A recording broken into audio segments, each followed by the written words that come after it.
menanti gerakan gesit Menteri Sosial Tri Risma hari ini.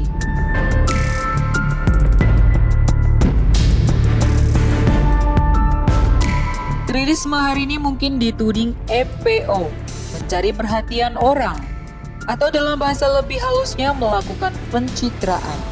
Hanya beberapa jam setelah ditunjuk menjadi Menteri Sosial, ia belusukan ke sekitar kantornya, mendatangi gelandangan, pemulung, dan sejenisnya yang selama ini memang banyak di sekitar Kementerian Sosial. Mungkin juga kemudian ada yang menghubung-hubungkan ini semua dengan tahun 2023 atau 2024.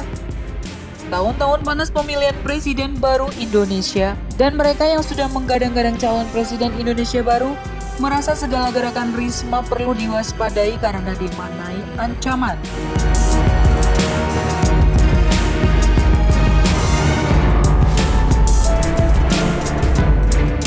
Betapa menyedihkan jika semua tindakan Risma akan dilihat dari sudut ini. Karena jika ini terjadi, maka selalu tunggu dan hasrat untuk membenamkan Risma. Semua yang dilakukan tidak akan pernah dihargai, bahkan selalu akan dicari lubang sebesar-besarnya, tidak hanya untuk dikritik, tapi lebih penting, diburuk-burukan dengan target yang jelas, pembusukan namanya. Publik sudah melihat ini semua. Apa yang dilakukan Risma? Hal yang sebenarnya biasa untuk tugas seorang Menteri Sosial menjadi heboh. Peliputan media hal yang juga biasa, kemudian diramaikan. Dan lagi-lagi dihubungkan dengan pernik pemilihan presiden beberapa tahun lagi. Risma adalah kekecualian tokoh perempuan Indonesia. Ia sudah membuktikan dan mempraktekkan pemimpin tidak di belakang meja. Siapapun yang sering ke Surabaya akan melihat bagaimana tangan dingin Risma telah mengubah wajah kota itu. Sangat mudah sebenarnya melihat apalah seorang wali kota berhasil atau tidak memimpin daerahnya. Kita bisa melihat dengan mata kepala sendiri perubahan apa yang dibuat atau kemudian menanyakan apa yang dilakukannya untuk rakyatnya pada orang kecil. Menteri Sosial silih berganti, datang dan pergi. Setiap pergantian presiden, dan mari kita bertanya dalam hati, apa yang dilakukan para Menteri Sosial itu?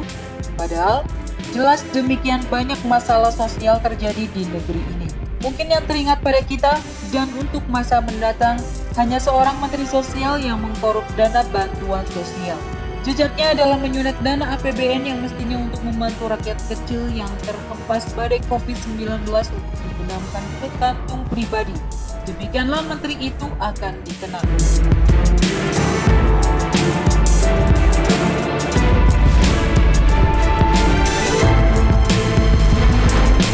Kita akan menunggu semacam apa Risma akan dikenal. Kita akan melihat segesit apa Risma akan membenahi masalah sosial yang menjadi tugas kementeriannya. Untuk bulan pertama sebagai Mensos, ia dengan cepat menjadi bulan-bulanan mereka yang mencurigai ia membidik untuk masuk bursa perebutan kekuasaan 2024. Mungkin bulan-bulan selanjutnya bukan hanya bulan-bulanan, tapi matahari-mataharian. Lebih panas, lebih keras. Kita berharap Risma tak peduli jika itu terjadi. Ia harus tetap fokus membuktikan bahwa tidak percuma ia ditarik dan didudukan di kursi Menteri Sosial. Negeri ini membutuhkan seorang menteri yang benar-benar turun ke lapangan dan bekerja dalam diam. Bukan yang berteriak-teriak tentang bahaya korupsi, tapi ia sendiri dengan rakus melahapnya.